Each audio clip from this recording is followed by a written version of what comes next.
Dear colleagues, dear participants, guests and friends, I am Vice Rector for Education and Research at this university, and it's a great pleasure for me to welcome all of you at this conference. First of all, please let me kindly allow an honor to extend my appreciation to the project partners from Denmark, United Kingdom, Germany, the Netherlands, Sweden, and Lithuania, comprised of scientists and specialist practitioners who have all together developed CRIM-TRACK as a unique qualitative conceptual idea implemented into the daily activities of law enforcement authorities. I am very pleased that through the ingenious combination of intellectual resources of academics from Denmark Technical University, Cranfield University, and Nicholas Romers University, also private sector firms, Dutch Customs Office and Lithuanian Police, Forensic Science Center, the project CRIM-TRACK sensor system for detection of criminal chemical substances was successfully launched for countering the illegal trafficking of illicit drugs and substances, preventing organized crime and terrorism, which potentially threatens the security of our borders daily. As various stakeholders, we shouldn't ignore the drug trafficking and drug abuse affects nearly all aspects of our life. The economic cost alone is immense, while the damage caused by drug abuse and addiction is reflected in an overburdened justice system, a strained healthcare system, lost productivity, and environmental destruction. Moreover, the negative consequences of drug abuse affect not only individuals who abuse drugs, but also their families and friends, businesses and government resources. Yet drug trafficking is only part of a broader, unified phenomena which also includes the illicit use of drugs and organized crime. Drug trafficking on society has far-ranging consequences, from the mental or physical destruction of the individual drug user to the questions of border control and national security. Today, I am pleased to say that through innovation, all these concerns are elevated through converting the qualitative features of CRIM-TRACK into portable sensing device to assist in prevention of illegal and unwanted substances in our region. This and many other ideas are quite valuable and should be fully supported in its application practically. And through modern technology, we can be one step ahead in combating the global threats in the 21st century. It is at this time I would like to warmly congratulate and acknowledge the dedicated teams from each partner country for the successful collaboration which demonstrates the benefits of applied research in advancing and strengthening border security of our region. Moreover, for this conference, I personally encourage all of you here today to actively engage in the discussions and conference activities, as this fosters new ideas on possible new initiatives in the upcoming future. And on behalf of the entire Nicholas Romers University community, I wish you all successful conference and thank you for contributing to the creation of a safer and more secure Europe. Welcome to Nicholas Romers University.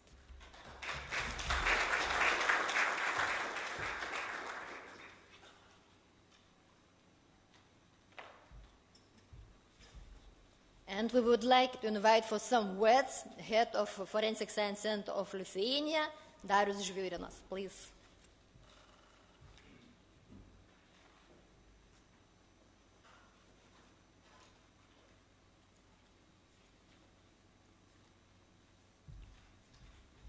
Good morning, dear project partners, dear colleagues. My name is Darius Žvirinas. I am head of Lithuanian Police Forensic Science Center.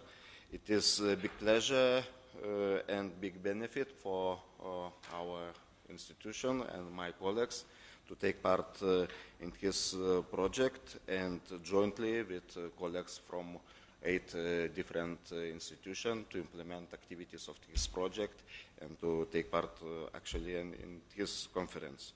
As you know, in Europe and in Lithuania, every year, number of crimes related to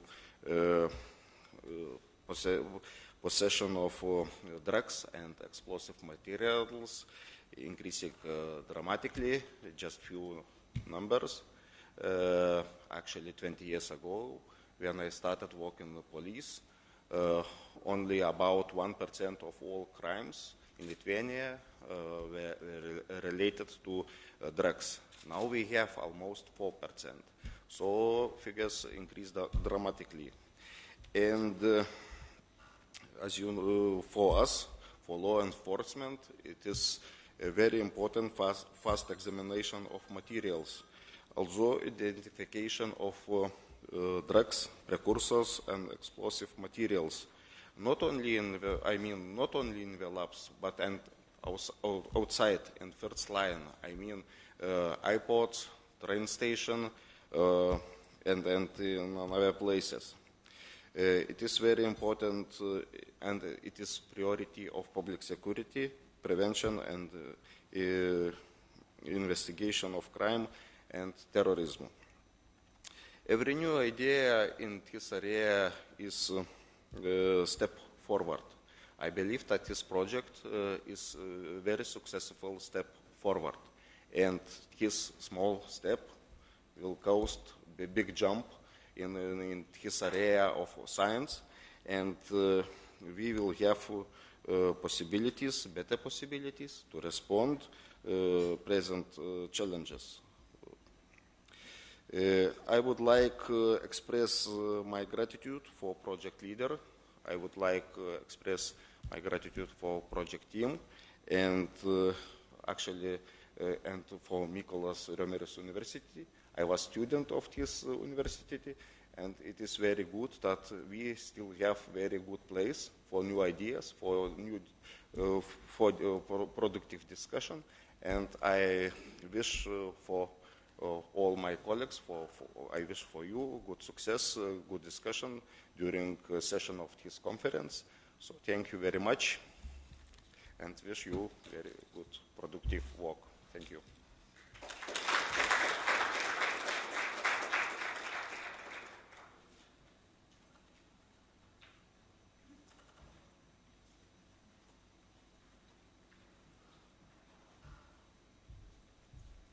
So our task in this project was to check result of work all scientists. And another task was our university was to present your research to publicity, to world. So in Lithuania we have very famous criminalistic association. Every second year we have very big conference. This conference is very popular in East Europe because in this conference we can speak any possible languages: Lithuanian, Polish, German, Russian, and of course English. And we publish article of scientists who present in this conference. So I would like to make as a gift for our leader. It was 11th conference of Lithuania Criminalistic Association, and we cooperate very good with our colleagues. Our neighbor is Poland, and second conference was in Warsaw. We present about our research and would like to make it.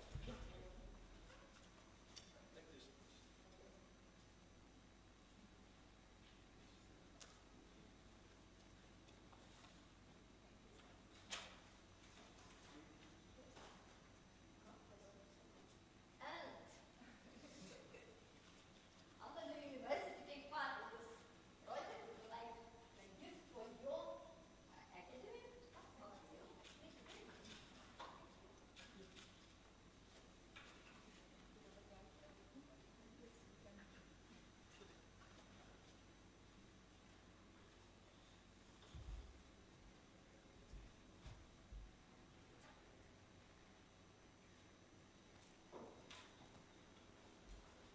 So thank you everyone for coming here today, and thank you for the university, because Romita's University, to host us today. It's a good event, and my name is Mogens Jakobsen, so I'm from the Technical University of Denmark, Department of Micro and Nanotechnology, so I'm the coordinator of this project, CRIM-TRACK.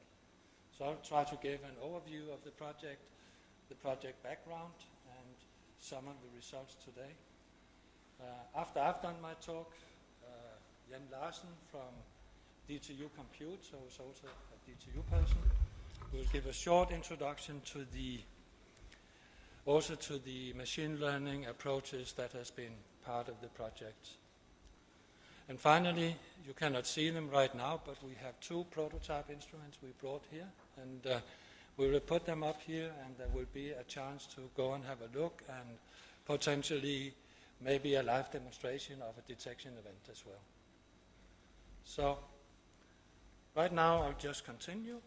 So the summary of the objectives. Well, we said we would make this outstanding, you can say, sniffer system based on colorimetric sensor technology. I'll come back to what it is. But the most important thing is, that's also the introduction, is that the illicit substances, including, that is, illicit drugs, precursors, the explosives, I mean, it's really a big problem of today, but most of the technologies today, they need to touch.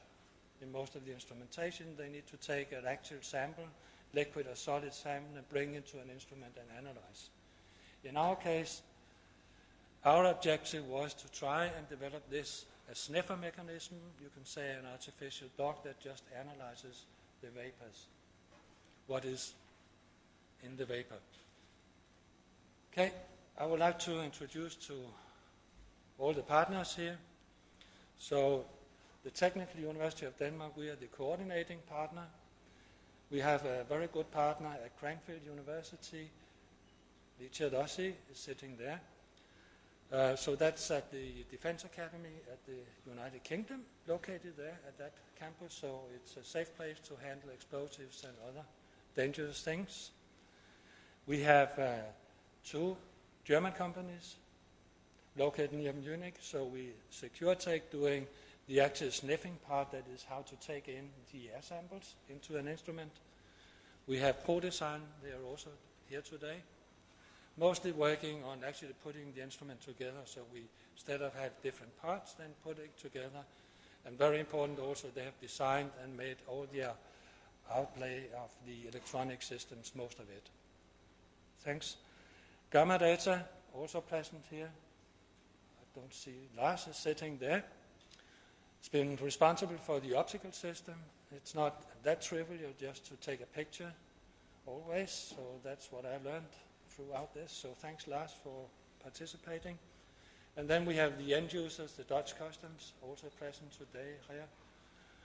And the Customs Laboratory as the end users, but also they have given us the opportunity of using their labs and facilities as well. Of course, Miklas Romelis University and their partner, that is Lithuanian Police Department, we've been lucky to be able to use their facilities and labs as well, getting tests. And in Denmark, it's Beredskabsstyrelsen, or the Danish Emergency Management Agency. So they are actually part of the chemical defense and, in this case, terrorist attacks in Denmark. So that's our end users. I'll continue now into it. So the actual sniffer system. So we have the actual instrument. So this is a conceptual drawing of an actual instrument.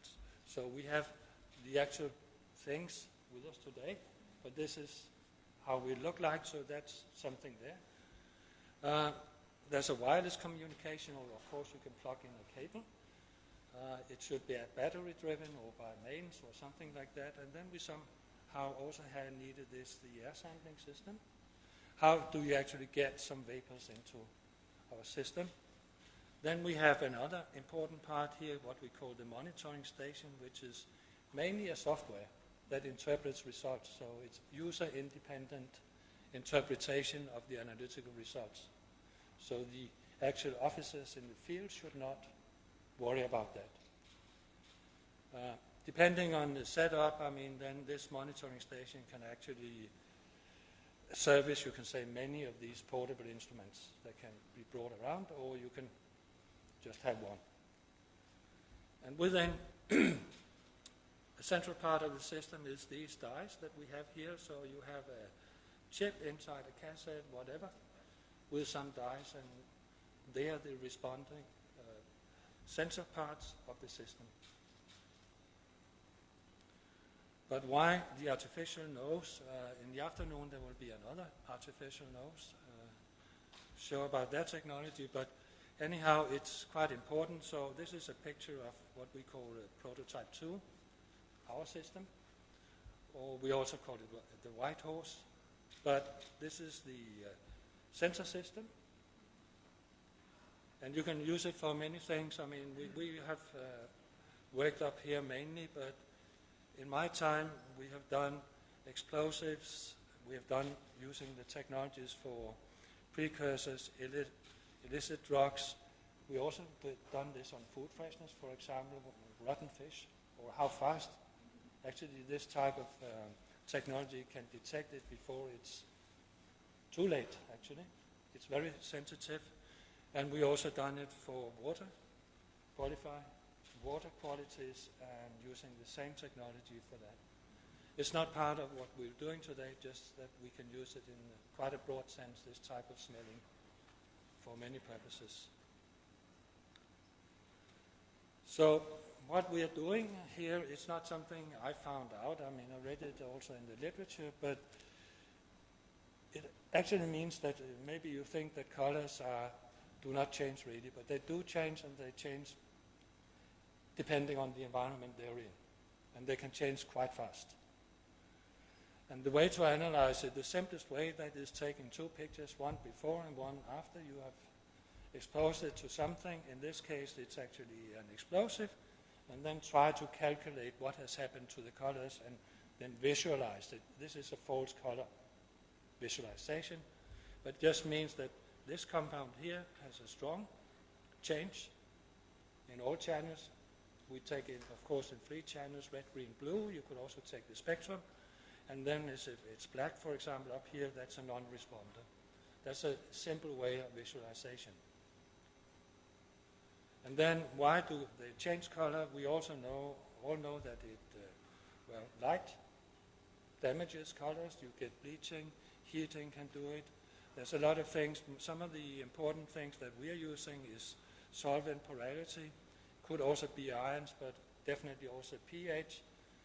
And in many cases also, if you're not a chemist, but pi-pi interaction, so the weak interfacial forces between molecules. And this is an illustration on this. This is some of the first molecules we worked with. I did this together with Department of Physics and Chemistry in University of Southern Denmark. They are not part of this consortium, but it's a pre-project. Led to this, they have done this synthesis of this quite beautiful but also complicated molecule. It's based on these tetrafluorofulvanenes, so that's 1, 2, 3, and 4. If this molecule, that's what they observed, meets this TNT molecule, then it actually complexes like this as a 2-to-1 complex. So it's sort of a sandwich structure that you end up with. That's very nice, and that was accompanied with, as you can see, from light yellow to a greenish color. That was very nice, and that led us to investigate together what happens. Do we really need this type of very complex structures? It's called supramolecular chemistry, designed molecules, or can we just look into the very simple structure? This is the basic structure that we have of the other molecule. So we tested these, just took them down from the shelf, looked at them and see, are they good for something? Now we have a collection of molecules in the same family. What came out of it, this was the very first result, is actually, yes, they work. This is an artificial enhanced image of methanol, that is the color difference, ethanol and propanol. So they're quite sensitive to not only to which type of functional group the molecule have, but also just in this case, methyl, ethyl, and propyl groups.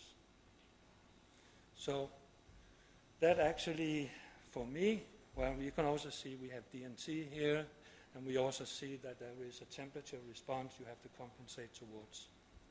But anyhow, we went further on in a very simple setup. Basically, we enhanced the array, included some more compounds on these. And we were actually at that time also funded by a national funded to look for explosives. So we looked at DNT, HMX, RDX, TATP, and then in this case the temperature effect, because we actually heated the samples to 100 degrees. Remember, it wasn't that much, it was very few milligrams, so it wasn't dangerous. So yes, in theory we could look for explosives, but at elevated temperatures. That's the theoretic one. And then also we had a short look at narcotics and narcotic precursors, and we can see that these two precursors we could also see a little bit. It wasn't that satisfactory. And also the LSD here and some temperature effects. But again, this is in the lab. It's only a pre and a post image. In most cases, elevated temperatures in a closed glass vial. Very simple, but demonstrating the feasibility that yes, it could be done. We went a little further at that time, again, did some more, you can say advanced analysis. So we did principal component analysis, so you can see that the DNT clusters here, acids clusters, temperature here, alcohols, etc., going in here, and toluene. So this is another way of visualizing the results, and we did it at that time. Then we, at the last experiment that was done, that's still previous to CRIM-TRACK, we tried to say, okay, can we actually categorize things? Our target still was the explosives part, and actually we got in this one that actually the algorithm developed at that time could actually detect, or we tested these explosives, including TATP, and we detected 56 out of 56 within these 253 measurements. There was false positives. There was 2 here from the environment, and we had a false positive here with acids. So this was the end of that project. But then we came up with this idea, or mainly I was the driving force, why not continue? So we started out and we got the consortium done, agreed on it. We got finally got the application in. We said yes. Then we had to wait for 1 year because DTU actually needed funding. Some of the member countries wouldn't give in money, so we have to wait another year. But then finally we got a go and started out. So that's about a little more than 3 years ago. And what came out of it? The efforts. I'm jumping quite fast right now because we did this instrument development. On the poster here you can see the prototype 1 instrument. The prototype 1 is actually, this big. That was really a lab model, laboratory model. The second part, which was designed by the outer part, and a lot of it was designed by Protosign, they're sitting up there with the instruments, was this modular approach they came up with. Sol from Protosign came up with it. Why not having some boxes so you can have 1 box, 2 boxes, 3 boxes? And it ended up that our prototype 2, which we call the White Horse, then ended up in a 2 modular system. Main differences from prototype 1 to this one was basically that the pumping done by SecureTech, Lina, she's sitting there, she shrunk this pumping system, so that was being put inside this side of the box. So the pumping, that is the actual bringing in the sample, that will be contaminated, definitely. But from the right side, where things comes in, I mean, that is a single use. If you have a positive detection, you can simply take the tubings and exchange that. Or you can rinse it, whatever. And inside here, this is the camera box, electronics, and so on. And behind this shield, that is where we have the chip embedded in this flow chamber, so you can have a flow of air passing above the chip. And then, of course, we have flow, humidity, temperature sensing as well for doing this. Okay, this is the chip. We standardized the chip production, and this is what it looks like. When we had this prototype too, we said, okay, this is good enough. The original plan was that we needed a third version before we could do real measurements, but the performance of this prototype, Whitehorse we call it, was good enough, so we started saying, okay, we'll standardize our measurements, we'll standardize a chip, and then we'll see what's the performance. And that's what I mostly will present today, that is, what can we use it for, using this. I'll not say that we can change dyes on the chip, we can do much more on this, but it was important for us to investigate what we could do at this time, exactly, and learn what can we do to improve. That's the second part of it. And we have chips, we have the prototype, so everyone can have a look later. So we said, okay, we have a chip, we have chosen some dyes, we put them onto the chip, and we improved the production of the chips. We have done several thousand of chips during the project time of this particular version. So we really needed many experiments. So we had 4 prototype instruments, we had many chips, many experiments. So that's a list of some of them. As you can see, the dyes on there. Some of the structures, I've highlighted one red one that was synthesized by Dietje at Cranfield. That's a very good dye she suggested, and it seemed to, or showed to be very valuable for explosives detection, especially as I remember TATP. But let's see. And some of the other structures. Then back to Lina's work, SecureTech's work, which is also important. How do we bring a sample in? Because basically some of these compounds, they have very low vapor pressure, so we need to generate samples to do a measurement. And this is the initial attempts on how to do it on a very controlled fashion in a lab. Left-hand side, that's for liquids, or we used it also for something in aqueous solution for generating vapors. So you actually just have a bubbling system through. And the right-hand side, that is U-tube. So you can have some air coming in, passing in through here. And then you will have a solid inert glass fleece was chosen in the end. So to support the compound in here for generating vapors, especially from compounds that has very low vapor pressure. But of course this is for lab use only, so how do we simulate something that is more real life? And this is the setup we chose. I mean, if you have something illicit compound, in this particular case it's an improvised explosive, HMTD.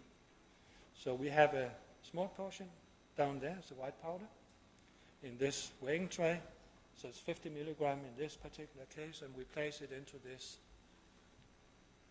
plastic box. It's an IKEA plastic box. It was important that all labs or the test sites could actually buy the same box.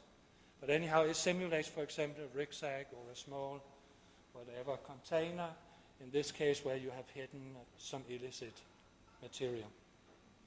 We'll then let it evaporate, either the liquids, whatever it is, high volatiles, low volatile liquids, solids, and then we analyzed it, let it be there overnight. It's not very precise, but overnight, and then we had a small hole here, so we start suction, and then we took whatever was in there. So it equilibrated with the basic environment. We could have done it here. So, and during suction, I mean, the air inside the box would then be exchanged with the ambient air outside. So it's not like inflating a balloon or deflating a balloon. It's just dilution effect. So we analyzed what, at maximum, what vapor pressure could be contained inside the 22 liter at maximum.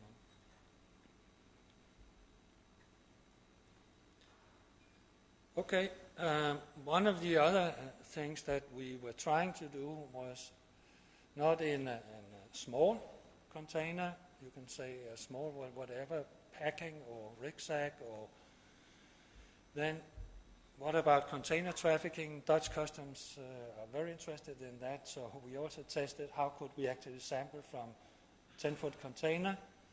And Lena designed this system, so it consisted, it's standing here, so it's a commercial vacuum cleaner, industrial vacuum cleaner. So you could pump out a lot of air from in there, so you could sample actually the full volume. And then there was a bypass, it's more illustrated both here and there, in which we used the internal pump of the system to take in a small fraction of the full volume for analysis. So it worked very much, as it looked like that the mechanical and the system and so on would work, but we have never done a real target inside the containers within the project. Okay, this is just to show the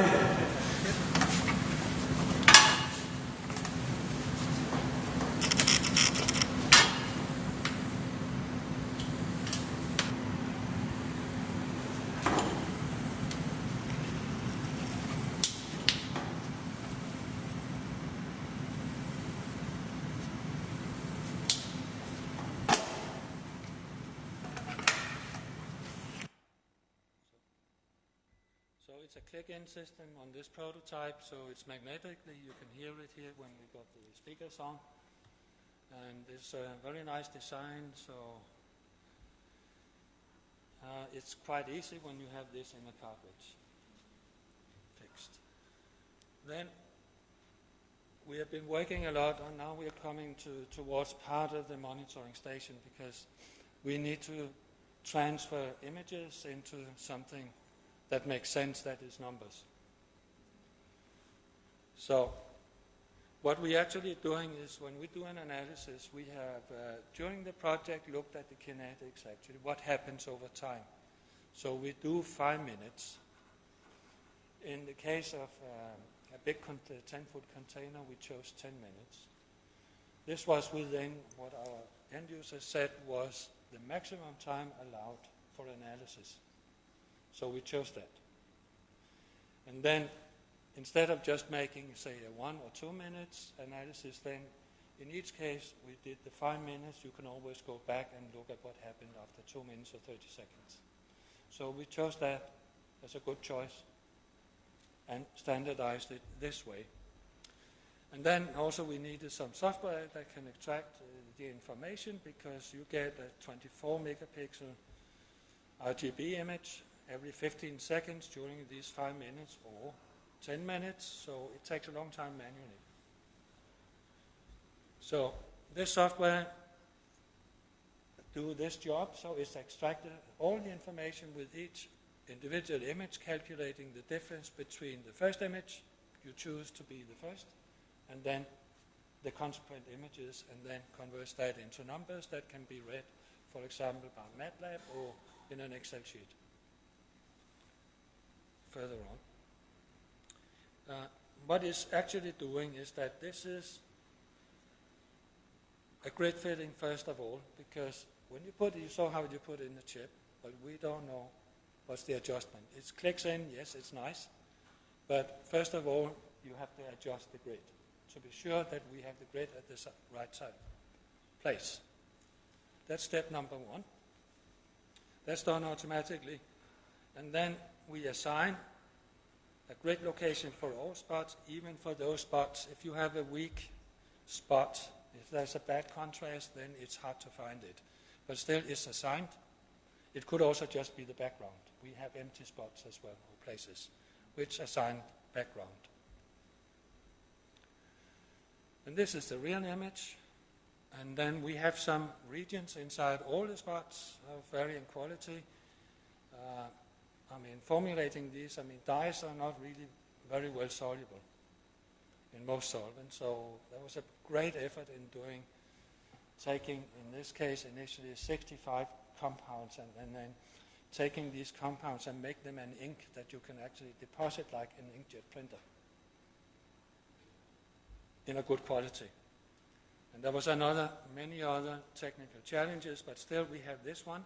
If we look closer, for example, this spot here, then it's quite easy to say we have an internal region. We have what we call this region around it. That's a ring called the coffee ring region. Usually that has a higher contrast than the center part. And then we will have the local background just around each spot. So that's the next assignment of the program. Oops, I'm sorry. Yes. And then we will simply start calculating all the image differences, and we get the numbers from both the center and the coffee ring part. How do we then express the data? Because people, humans, they are visual, so we need also to display this. So this is the classical way, and one of the first experiments with this prototype. So we have a water signal here on the left-hand side because we need to work even with water. Water vapor is everywhere, most cases. And then one of the target molecules for hydrogen peroxide being one of the precursors to peroxide-based explosives. This is another way that if you get the readout from what we call the Monet software, then you get plots like this in an Excel sheet displaying, for example, the color changes in red, green, and blue channel for each of the dyes. And we can see some of the dyes are stronger responders than others. This is another way of representing it. So this is the dye responses in a 3D animation. So we have red, green, blue, and then a timeline. And we can see there's a lot of dyes that are almost non-responding. A few of them do a lot of response out here. There's another visualization method. This is not telling us what we have analyzed. It's just to show that it happens.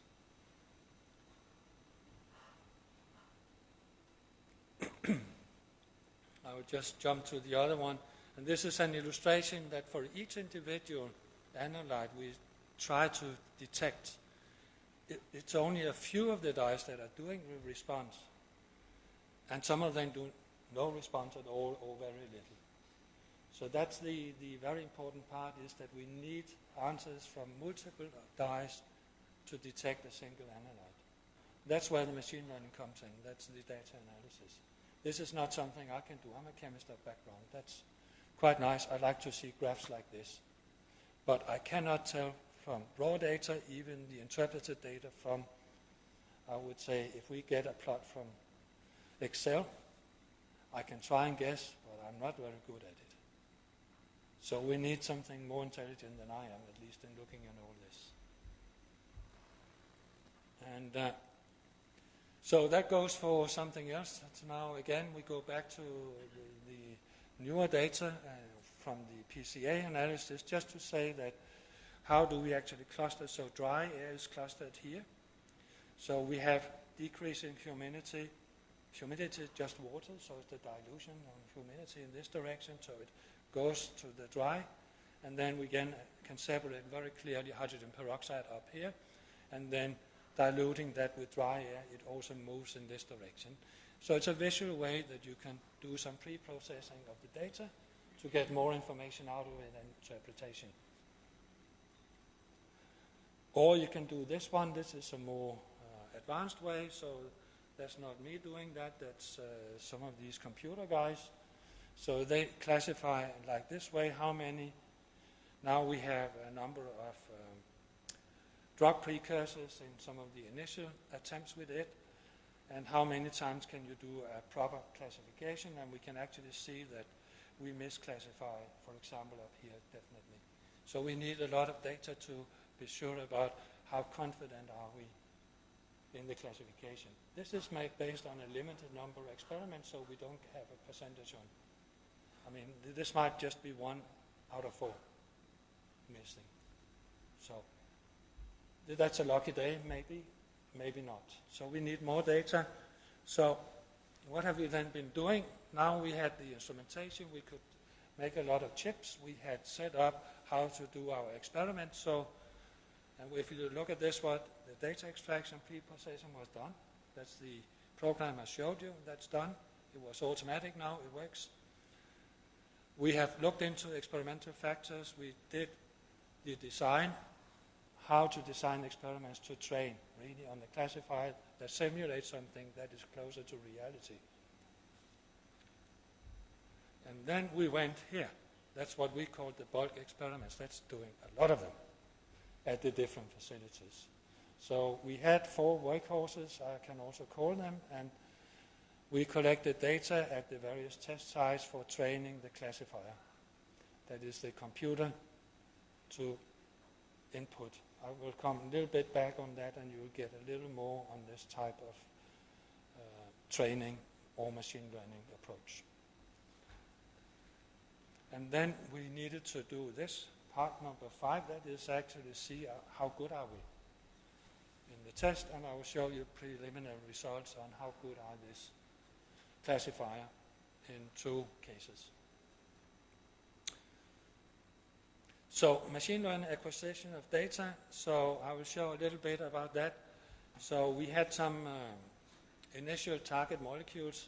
So we the Danish Emergency Management Agency and Cranfield University was agreed on that these were the 2 most interesting molecules for the terrorist part. So I give you the chemical formulas, and you can see they have about this HMTD 60 parts per trillion is a very low vapor pressure.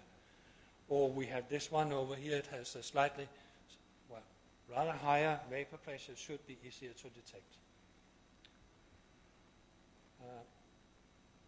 But we actually did choose, after some preliminary exercises, we chose this one, HMTD, as our target. And this is the way we started the training. So this is at the DEMA. I'll show the facilities again. So it's at the Danish Army's EOD facility, where they have placed a small lab. Actually, it looks like an illicit lab to me. It's quite primitive, but that's where we worked, in a safe place.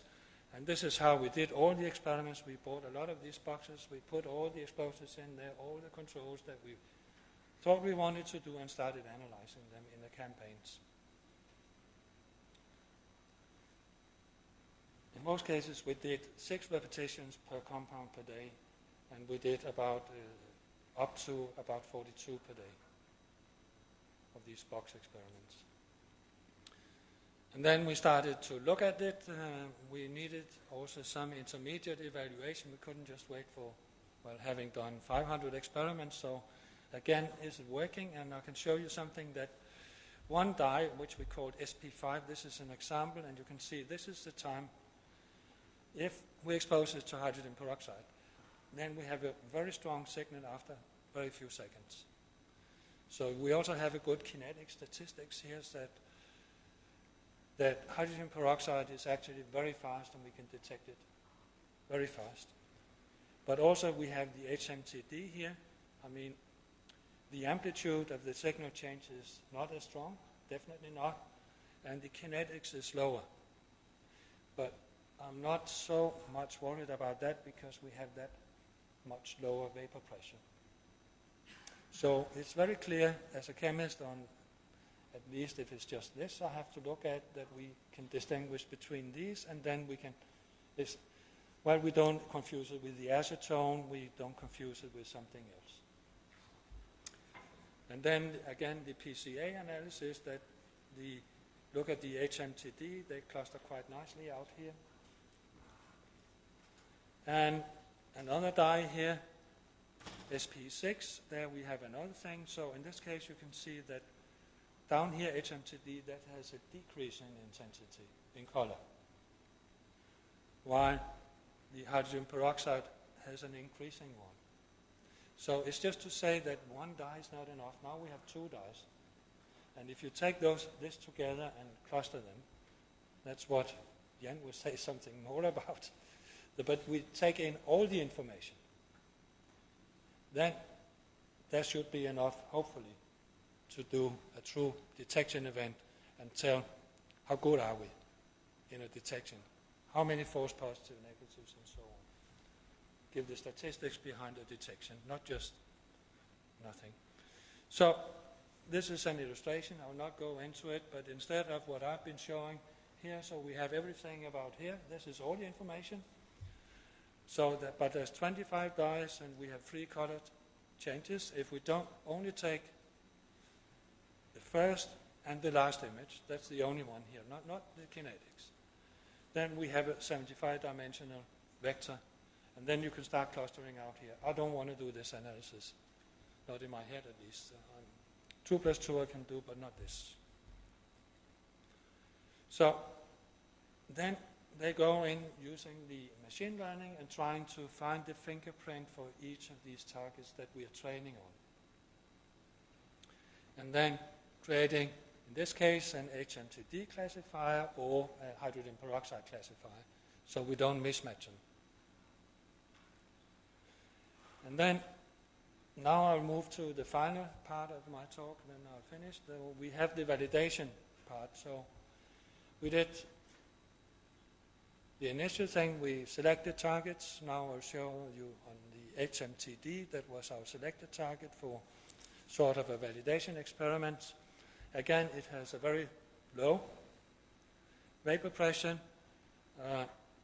We did all the experiments at the DEMA laboratory, so that's the Danish Army's EOD, as I told you before. We do not handle this at the university compound. Sorry to say, but actually there was one of these 50 milligrams, not while we were there, but it actually exploded. So we don't want it on university. Okay, and this is the compound out here, so this is their labs. It looks like, to me, an illicit lab, but that's where the compounds were synthesized. Picture of them here. Then we did a lot of tests, about 350 samples, including the explosives and other things. And in this case, you can see the true positive rate going up here, so you can have 100% classifier, but depending on, you will also get false positive rates here.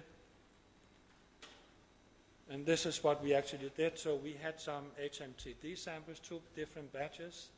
Some has been used more than once for our own experiment. Some has been out of the house, you can say, for dog training. The Danish police and so on. And this is the final setup that we did. And then we included some unknown solids that's never been used for machine learning. It's not, so never seen. And then we have an unknown liquid there, and of course some empty boxes.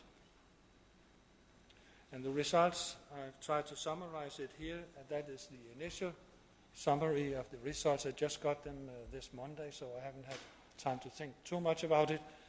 But the proved true positive was about 91%, if we look at the statistics. Then we got 2 negative detections, so we should have detected HMTD, was not detected. So that's about 9% error. And then we have quite a number of false positives, and we need to dig into this about it, to how to explain that, but still it's a learning process, I would say, how to train the neural networks or the machine learning to have a proper confidence levels here. The second target that we has chosen, that was with the Dutch Customs and the Lithuanian police, that was the precursor BMK, so it's really much higher. It's a volatile liquid, or it's a liquid, I would say, and it has a higher vapor pressure, definitely. And so we did 2 tests, one here in Lithuania, in Vilnius, and one at the Dutch Customs laboratories, and I've put the results from both facilities. And again, we had done this, the training was done on 176 samples. This is a picture just to show you some of the samples, but this is the 2 here from Lithuania. So that was some seizures taken by the Lithuanian Police Department, so they were real samples, while the ones tested at Dutch Customs is analytically pure samples, as I remember. Oops. And so we can have a look here. So we call them BMK 1 and 2, so that's from the Lithuanian police, so they were unknown for us when we came and started analyzing. So it's really some illicit, so it's seizures, so it's unknown, and it's definitely, that's what we got to know afterwards, that one of them has a 93% purity, the other one 36.5. And then we have this analytical quality, and of this then we have about 65% positive, 35% negative detection, and about 9% false positive detections in this case. So that's about what I would like to say on this. So this is the preliminary results. I hope we can have a little bit more thinking about what happened, because we have some questions on the final details on this, but anyhow I've chosen to present it. This is what came out of it. It's something, yeah. Okay, I'll jump to this one right now. So we have this prototype 3 instrument. It's just 3D drawing of this PDF. Basically, all 3 instruments, Sol has made 3D PDF documents of them, so you can actually take them down and put it into each individual school's numbers there, or a resistor. So it's really a blueprint, because everyone having this could actually make it again if you want to. Very nice. But the real thing is up there, and then Dina has designed this one. This is a new cartridge for the chip, so a much better flow chamber, simpler design. So something has happened, but it's not what we have been using for the machine learning approaches. And then I will just thank you for your attention and take questions.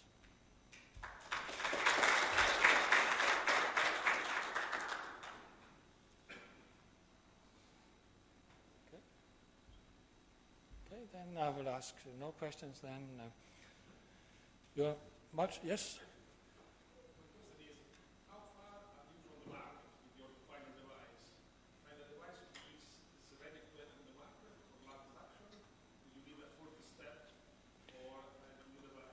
We need still 1 or 2 steps to have the final device. Steps means funding. Yes, correct. Okay, and another question: how long you have to wait in order to have information in your device? 1 minute, depending, I believe, from the substance, from the material to detect. Because when you low pressure, more time, more or less, what is the time you need? In a final device, it would be possible. Right now, we have the communication that is sending a lot of image information. If we embed, for example, the pre-processing inside the instrument, then transmission rate will not cover so much. It will be much faster. The classification is actually just look into the library. You have it. That takes milliseconds. Okay. It's actually taking all the image information, transforming that into some information that can be used afterwards. So it could be real time, close to. Thank you.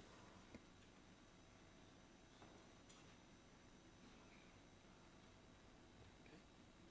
So, thank you everyone for letting me giving the talk, and I'll invite Jan Laustsen from DTU Compute to come up.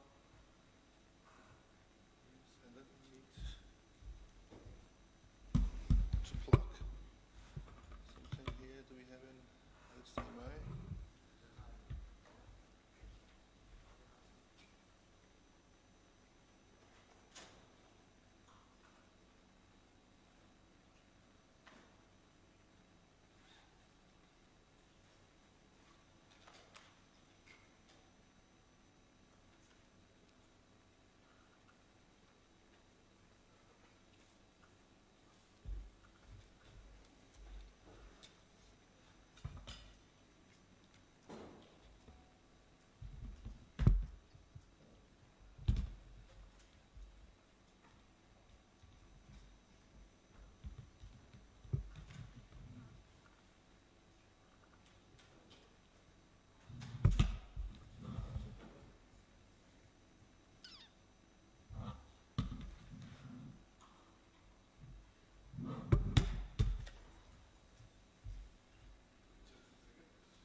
So, thank you very much. I will talk a little bit more about the detection and how we do the detection and why machine learning is a very important step of this whole thing.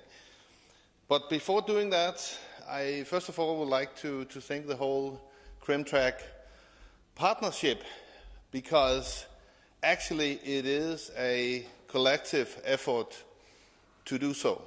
There's so many different elements in this wonderful apparatus that you're going to see afterwards, and so many different competences which is actually needed to build this.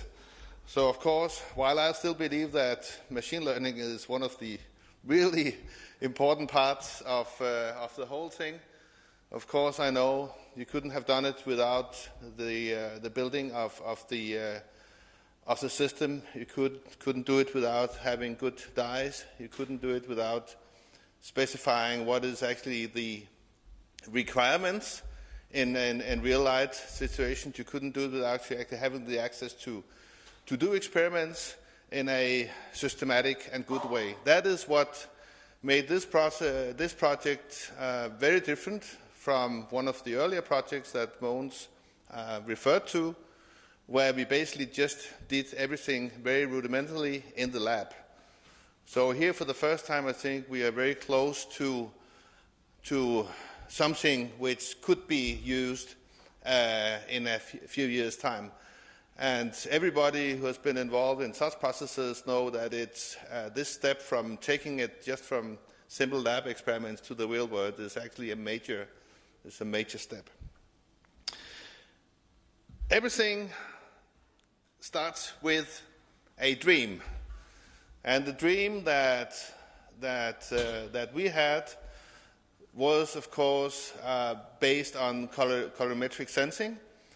And the part of it was, of course, because we had a preliminary project where we had some hopes, but also because if you go into the world, there's a lot of other creatures in this world which can do something like this and hadn't been used in this kind of context.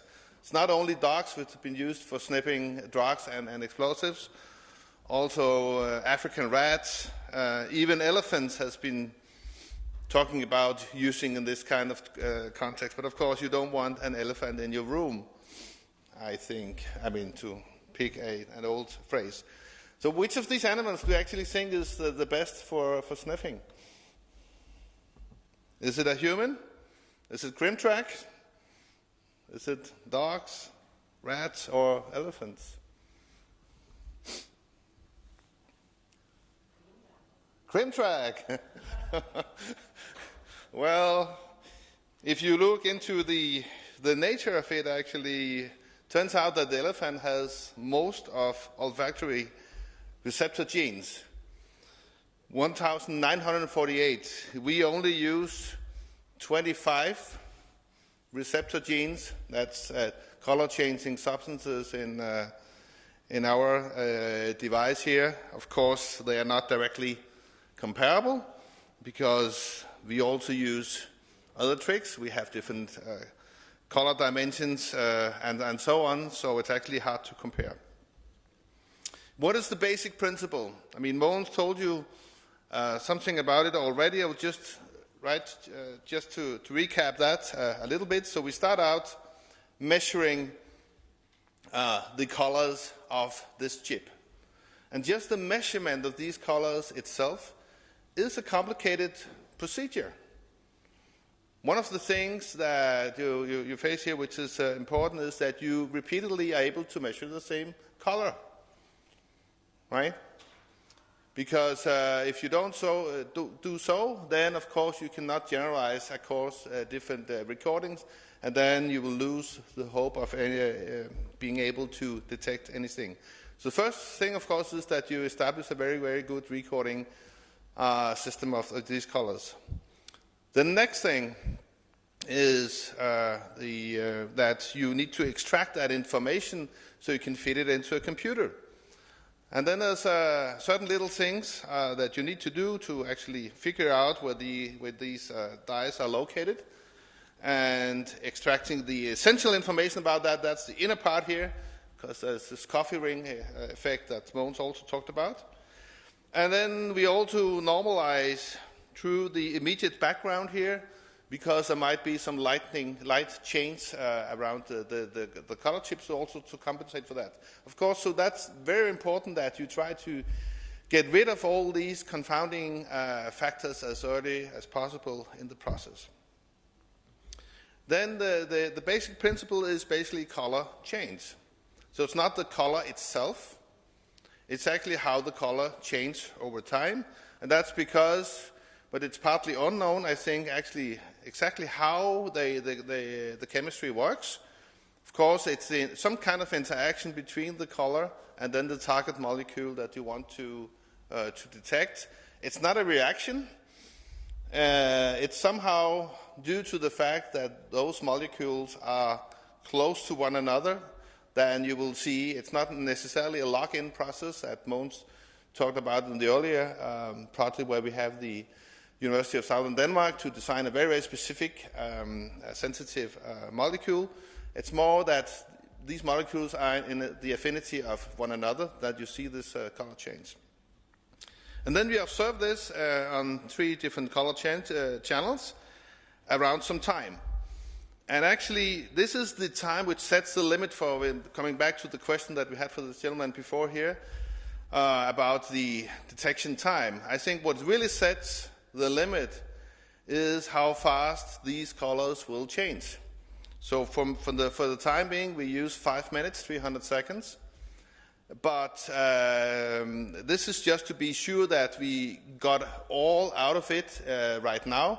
You could probably lower that to maybe 2 minutes, maybe to 1 minute in some cases, depending on a lot of different factors like the confounders that you have in the specific domain, the temperature, the concentration level, and many other things. But I think we can go down, and this is the limiting factor, not the processing and not the reaction time in the system. So this will be the limit, basically. Very important part of this thing is experiments.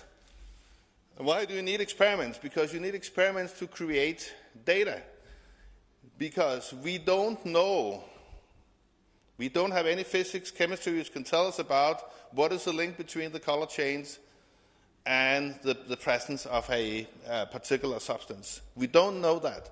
So we need to learn that. And we need to learn that not from physics or chemistry, we need to learn that from data. And in order to learn that from data, we need experiments. And experiments are not just observations.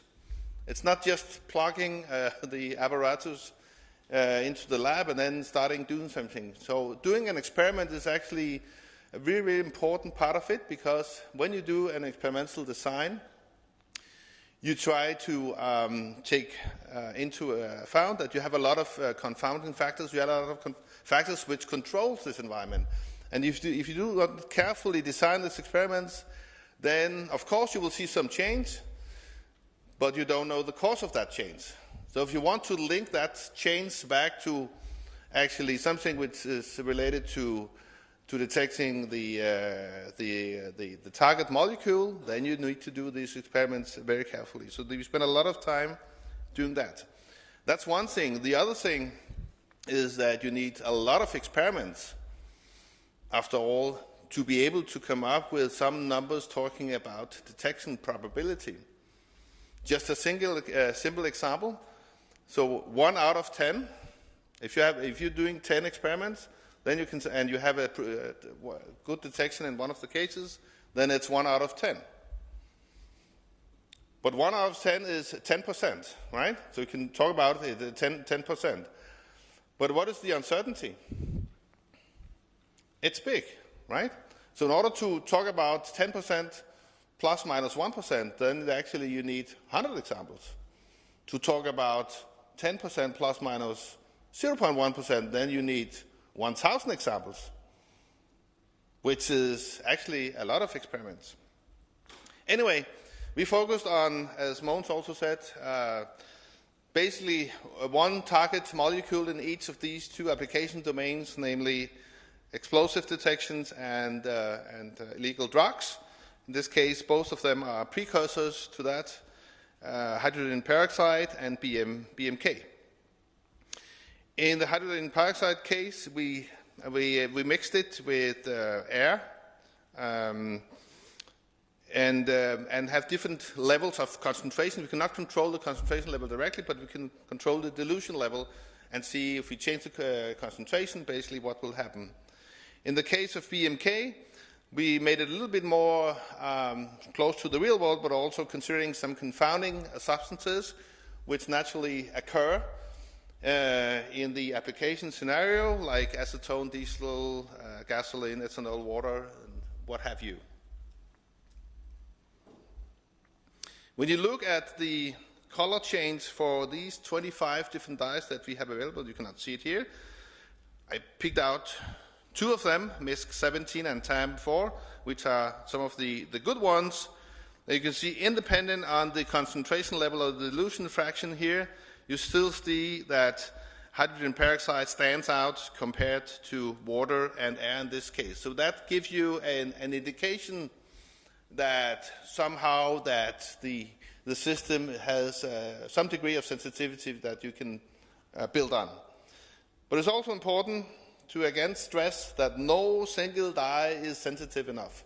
So the ambition has never been to find a molecule which is sensitive enough for detecting a specific substance. Rather, we wanted a multi-sensor approach. You can think of each little single dye as an individual sensor. Actually, it's like 3 sensors because you have 3 color components. We never believed that one sensor was enough. Actually, we rather wanted a more generic kind of sensoring chip which could use for detecting many different target molecules.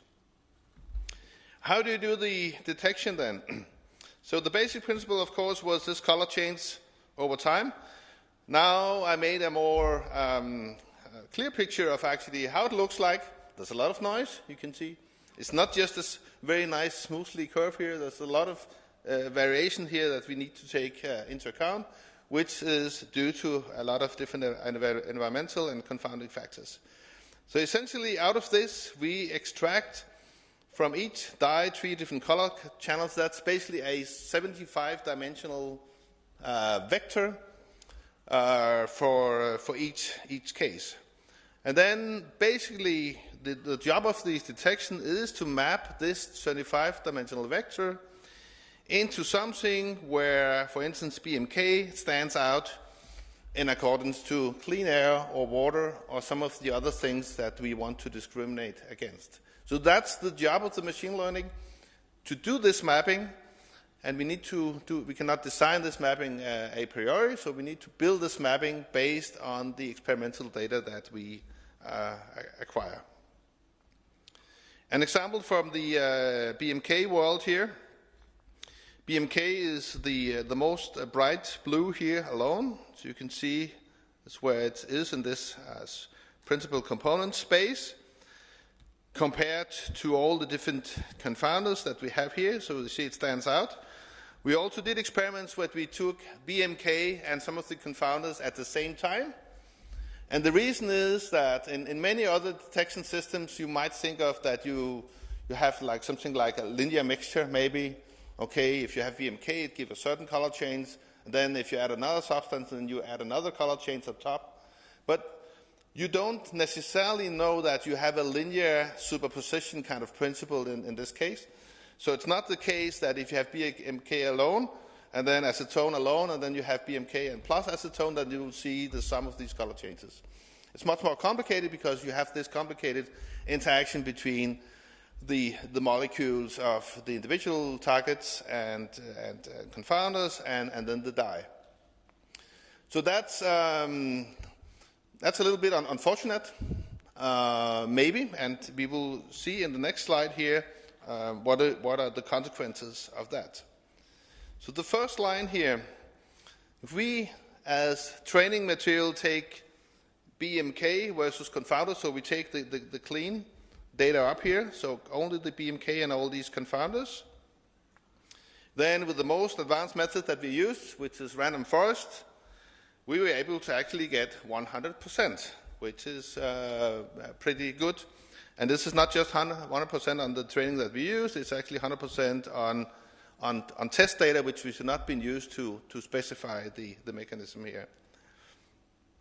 If we use all the BMK samples, and now I'm talking about both the clean ones and also the mixed, the mixed ones, we can actually do a little bit better in discriminating against the confounders. So that's because we also now can see the difference between what is BMK plus confounder and then a clean confounder.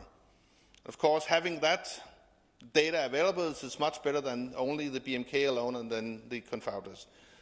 So that's a little bit better.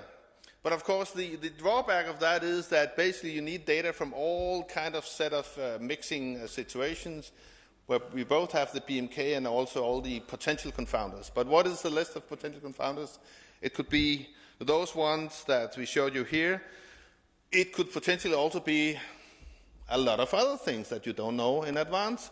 And in a real life situation, what are you facing? Probably you don't know. So we would like, of course, maybe just want to be able to learn the system from just the pure BMK samples, and then some basic confounders without having to do all these mixture components, mixture situations. And if you do so, unfortunately, the performance drops.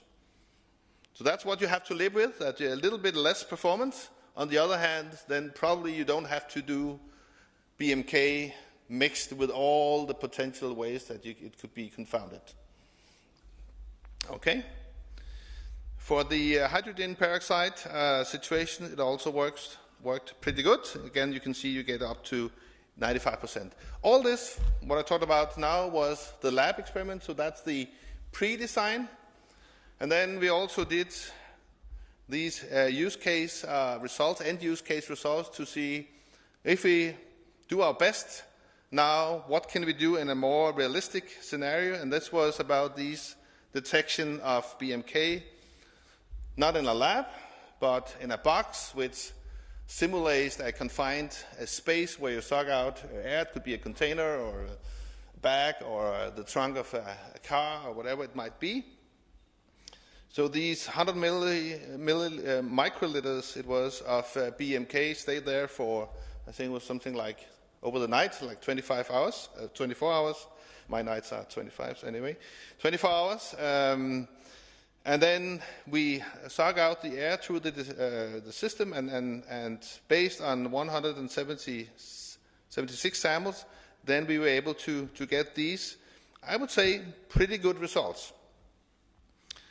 Again here, please notice that even though that we report 92% of true detection, because we only had 176 samples, basically we can only actually truly say that the detection is between 81 and 98%. That's the kind of uncertainty that we have to live with.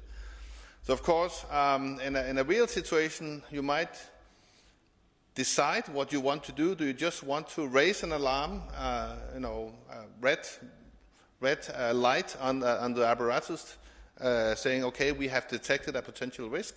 Or do you want to communicate the even more deliberate result of that, yes, we have some probability, some high probability of detecting something, and then it's up to maybe the user what to do about it. But in any case, I think the result here is pretty good, and you also see that the false alarms in this case, we noted 5, but actually it's between 2 and 10%. So if you really want to be careful, then maybe you better use 10% than the actually reported number here of 5. For 50 milligrams of HMTD in a box, it was similarly good. True detection a little bit worse, and a little bit more of positive false positives. Anyway, this is how far we've gotten right now. We have still 9 days to go in the CRIM-TRACK project, but luckily we also have 2 months before we are going to hand in the final report on that. In that in-between period, I have the ambition also that we try to make all of the use of all this wonderful data set that we have collected. So probably we will be able to report probably something which is even better, and also with some more insight into what's actually went on. Thank you very much.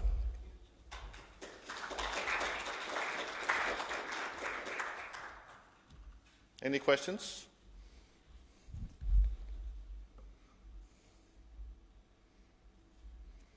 Nope.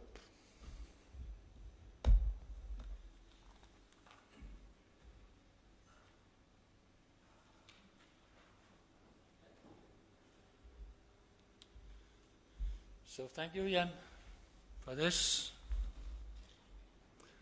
So I think we will finalize now that we invite all of you to go and have a look at the actual instruments and maybe do a true demonstration. I think the Lithuanian police, or sorry? Yeah, we can try it out. I think we have brought some hydrogen peroxide. So if you want to see hydrogen peroxide detection, then you are much welcome to go there. We will use the prototype too. So please, it's over there. They are battery operated, but we prefer to keep them plugged in right now so we don't get any failures. So thank you everyone. Thanks for coming.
Hello.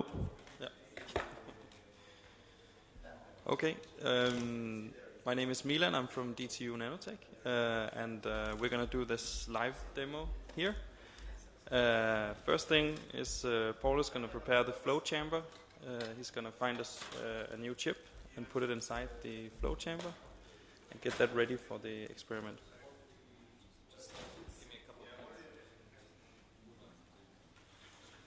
You also have the hydrogen peroxide. Great.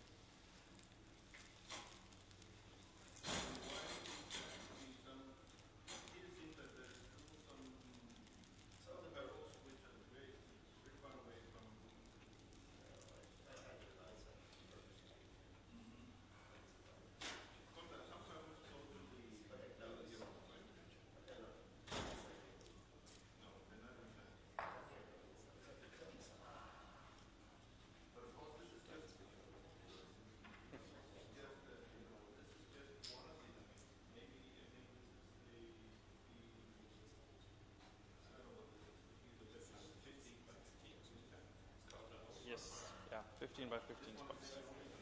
And these what, sorry? Okay, but we have 15 by 15 on it. Yeah, could be an older version. We have 15.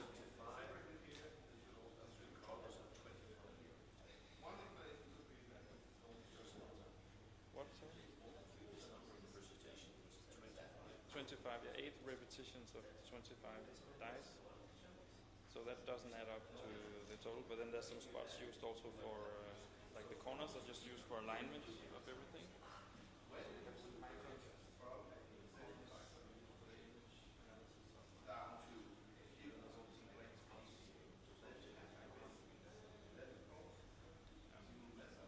believe we have 27 dice in that one, and then 8 repetitions. But you could easily do more dice and then have fewer repetitions.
Yes, so now we have the flow chamber ready with the chip on the inside.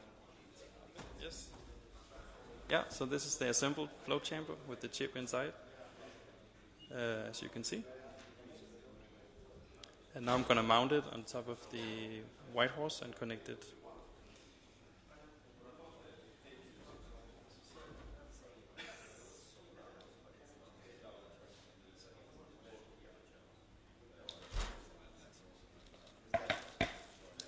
So in here you see this is all the whole lighting system and the camera side of the white horse. And the flow chamber just snaps on magnetically and sits there.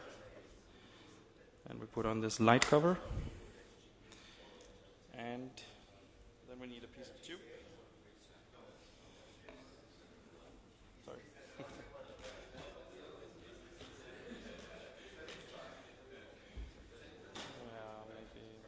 some of the flexible tubing, I think.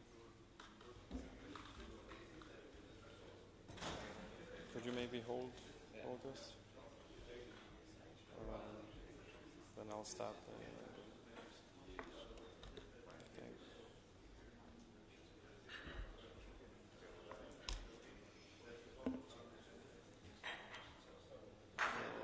Can you hold it like this somehow? Yeah. Yeah. And then we start the software. You can sit here.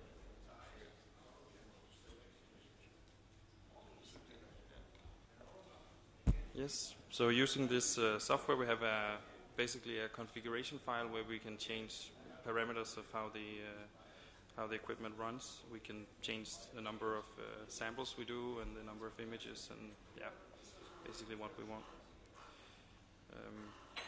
But I'm just going to start it with the default program, which is a 5-minute program.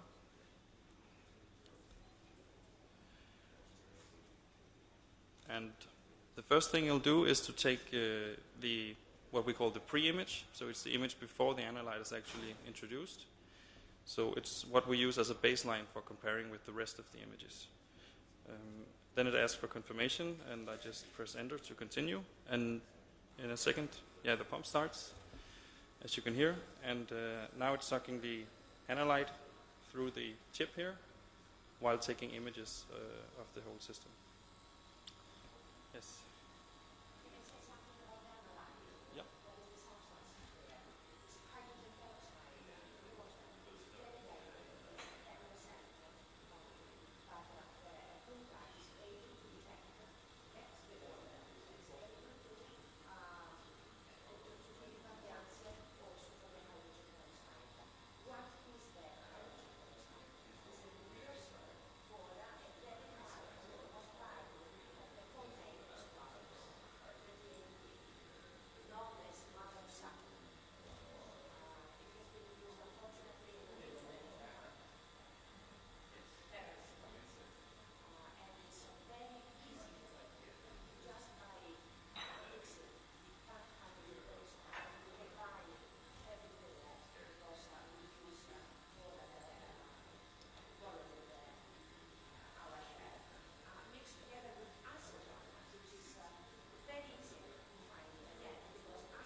in Milan, we'll do something quick. Yeah. We'll just spit out some Excel file. And I hope, yeah, he knows how to do the command a lot better than I do.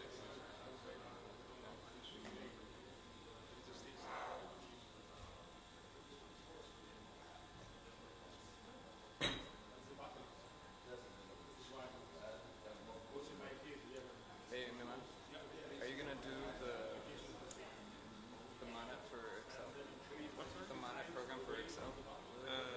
Yes. I think I'm gonna try to do it on this one. Okay. Or transfer to your computer? Otherwise I can transfer it to my computer.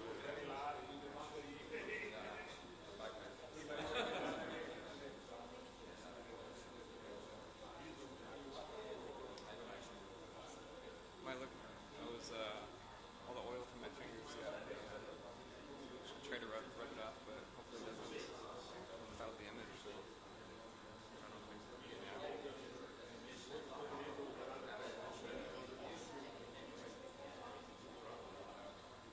Maybe we should have made like a 2-minute version. Yeah. And now I'm just sitting here holding it to everybody just staring at it. It's,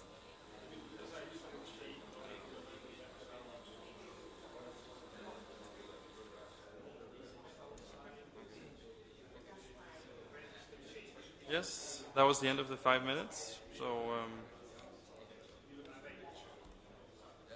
now it's a bit hard to see, I guess, but on the PC we have a folder with the current session.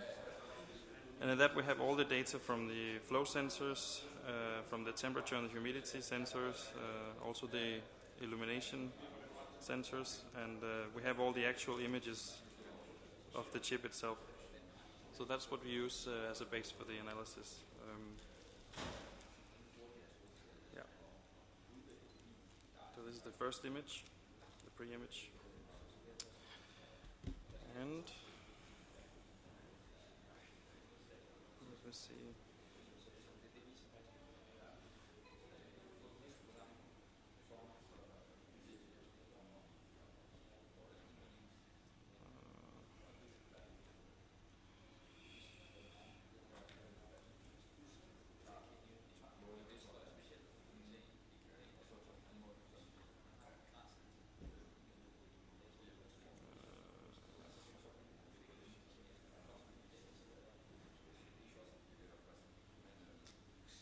So now I'll just try and get the analysis started on this computer.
Yeah, so right now the analysis has started and it's just really pre-processing all the images. You can see it taking in image by image, doing its thing.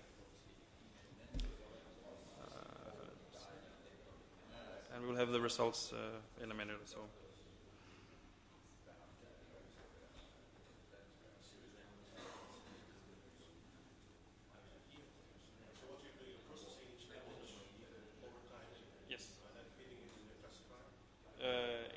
is actually not doing the fitting with the classifier. That's a separate step. So this is only extracting all the numbers from the spots. So just the data extraction of the images, really.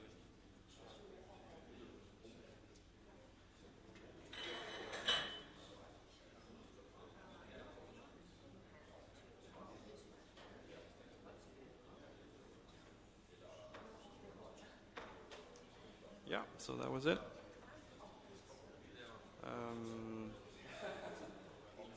So here you can sort of see the how it found all the spots and how it found the internal region and the ring region of each of these spots. And then in some of the blank spots where it didn't identify a spot, it's just put what we call a pseudo spot. So it just put a perfect spot.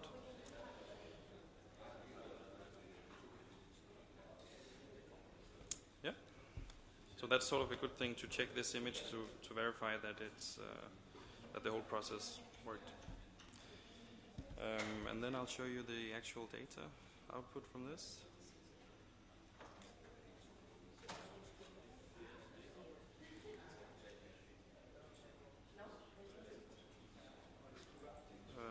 And maybe Lasse could also comment on this. Lasse? So yes, here we have the actual Excel sheet with all the data from the experiment. So for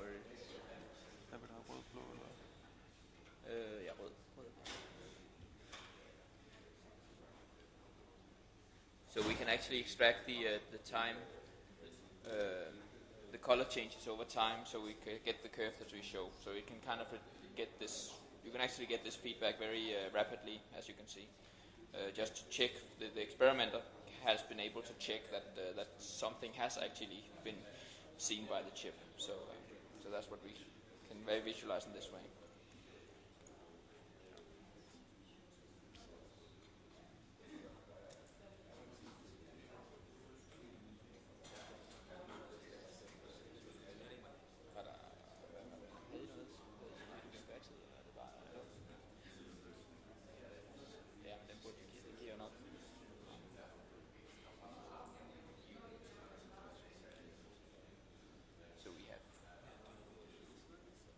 Response over time in these curves. You can see a lot of the response happen quite quickly in the curves. So within maybe the first minute for a lot of the dice, and then some of the dice they evolve more slowly over time.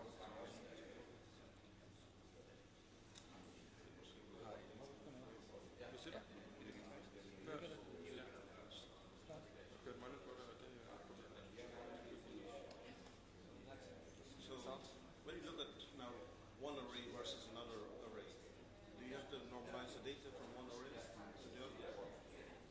You mean the spots here? Yeah, that's right, yes. From chip to chip? Chip to chip. Yeah, no, we don't really do normalization. So each of these curves is kind of normalized to the background, so it's kind of relative to the white background. Yes. So we don't do any more normalization than that.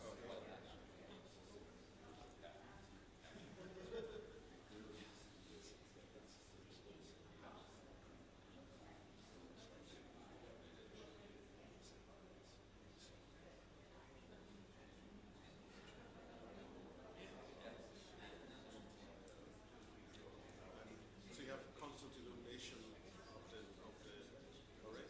No, actually in this prototype the illumination only turns on when we take the image itself and then it switches off. But there is an illumination sensor inside. The whole system is designed by Lars. And it sort of verifies that the illumination is the correct intensity.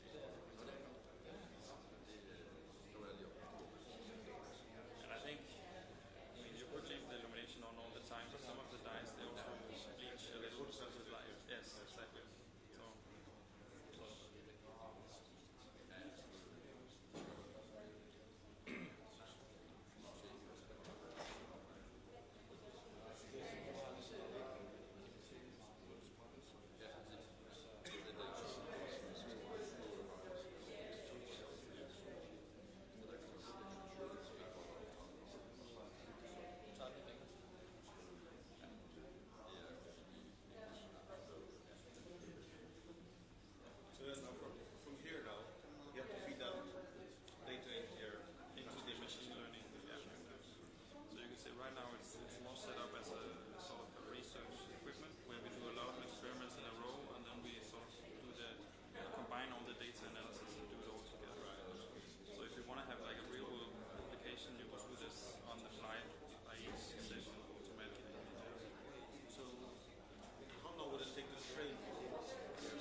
so one of the issues with training a statistical classifier is to gather enough data. So of course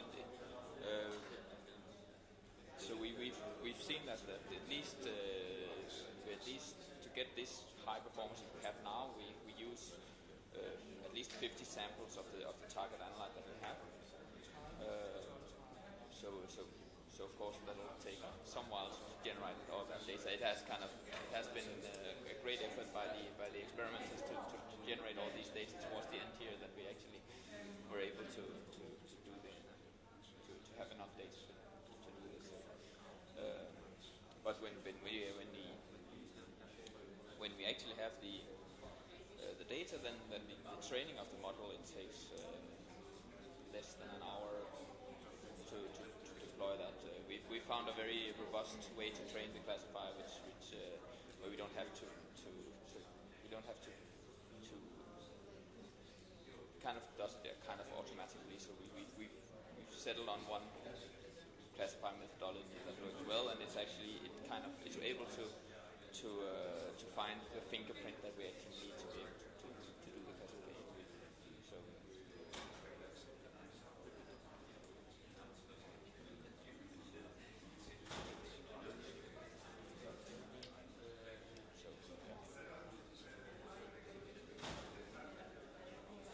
How many times you can use one detector? Right now we only use it one time. Single use, yeah. And for different kinds of materials, you have different detectors. Yeah, that's the Okay, I mean, in that case, you know very clearly which type of material you want to detect. yes. But if you have some kind of material, but you do not know what is that, Yeah. so you need to use a different detector one by one until you get a positive result. This is actually sort of a general chip, so it's made to be able to detect the different areas of application. But I mean, there's also the possibility to make a custom chip for special applications if that's what you want. Yeah, so all the results we have now is with this fixed chip. So we've used the same chip to detect both HMTD and the BMP. So at this point, this is one size fits all. So this is the general. How much would it increase the performance if you made a specific chip? That's what we've started doing recently, like changing the to try to keep it specific as possible. I do have a new chip that is similar, the same setup. What's your guess? Come on. Factor 2 is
say that that there are kind of, I think there are two kind of analyzers. The analyzer can react two ways on the chip. So, for instance, usually when you use hydrogen peroxide, you get these very rapid responses and it also kind of saturates very well. While other substances that we see in the paper, you might have very, it's usually slower on an all line. So it's kind of, I think maybe they react in different ways. Sometimes we also see that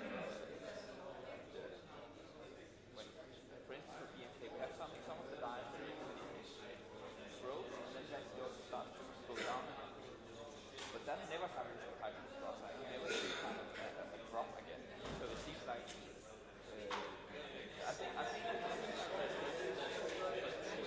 some analyzers will be able to reverse the concentration of the target analyzer. It seems like the color can actually go back to while others you can actually it just goes there and stays.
It's complicated. That's why I say also to sell.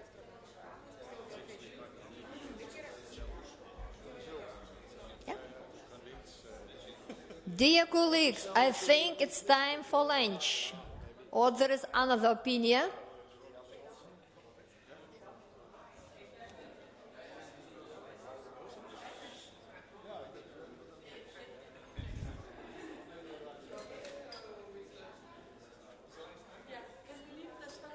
Yeah, it will be closed. It will be closed. Yeah, it will be closed. It will be closed.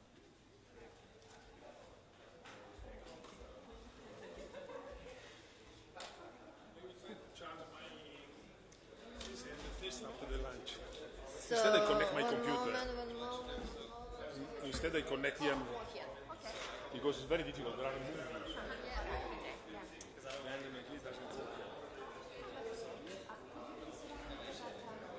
It's very big, 2 gigabytes. There are movies. Instead I bring here my computer. Close this. There was our PC. Which one? Giorgio. The name is Giorgio. Like. Where's Georgia? Where is Giorgio? Where's Georgia? What's going on? Maybe it's this one, but you have to change. It was very large. Oh, yeah, first, No? second. The BPTX micro, okay? No, only 4K. The second one.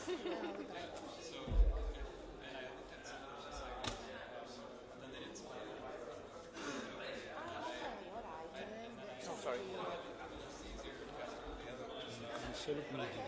Why? Maybe it's too large a document. Yeah, I think that I have that. Now I remember. Yes. It's very large. I try to bring my computer. Maybe it's better. The discussion was very content floral, and the Venus one has floral. It is the only one that has a lot of detail. That was why, but I don't know. We talked about it, and Milan was asked, but I don't know. Then I'll send it to you. Good. And then once I pick out the best chips, then I give those to you. Yes, okay, that's fine, thank you. Okay, I don't know where the lunchroom is, so we better follow. Yes.